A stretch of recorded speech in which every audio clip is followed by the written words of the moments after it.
আসসালামু আলাইকুম। আপনাদের সকলকে মিতা লার্নটিস চ্যানেলের পক্ষ থেকে স্বাগতম। আমি আজ আপনাদের জন্য নিয়ে এসেছি কিভাবে প্রতিষ্ঠানের নৈপুণ্য ওয়েবে শিক্ষকদের প্রতি ক্লাস ওয়ারি বিষয় শিক্ষক নির্বাচন করতে হয়। আমরা প্রথমে যাব ব্যবস্থাপনা এরো বাটন, সেখানে ক্লিক করব। তারপর দেওয়া আছে বিষয় শিক্ষক নির্বাচন, সেখানে ক্লিক করব। ক্লিক করার পর আমাকে যে ডায়লগ বক্স দেওয়া হয়েছে সেটা আমি ফুলফিল করব, আপডেট করব।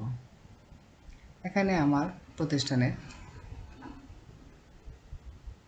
বিষয়ভিত্তিক শ্রেণী শিক্ষকদের তথ্য দেওয়া আছে।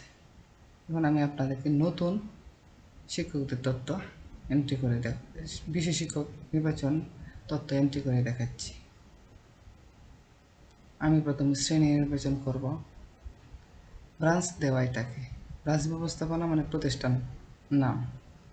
তারপর শ্রেণী, কোন শ্রেণী হবে? ষষ্ঠ হতে পারে, আবার কি সপ্তম হতে পারে। আবার শ্রেণী শিক্ষক বলতে আমাদের প্রথম ক্লাস যে শিক্ষক নেন ওনাকে বোঝানো হচ্ছে।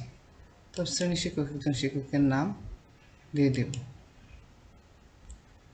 তারপর বিষয় ও শিক্ষক যোগ করুন।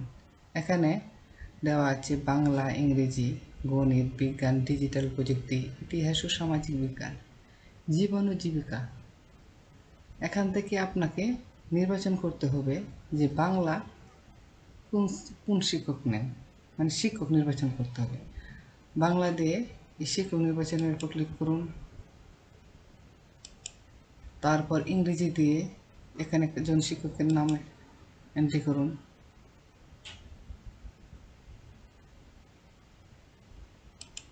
তারপর গণিত দিয়ে একজন শিক্ষকের নাম এন্ট্রি করুন।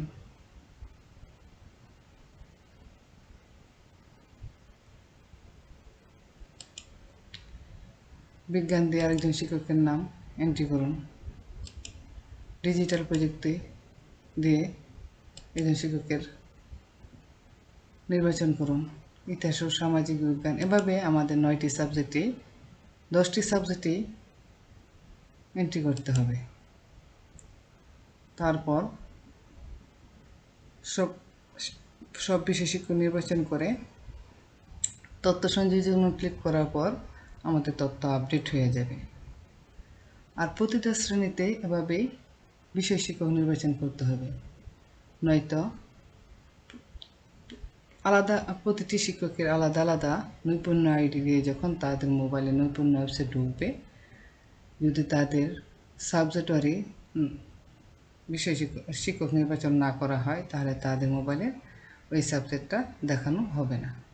তাই কেয়ারফুলি আমাদের তথ্যটা আপডেট করতে হবে। তারপর আমি তথ্য সংরক্ষণে ক্লিক করব। আজ এ পর্যন্তই। যদি ভালো লাগে তাহলে সাবস্ক্রাইব করবেন।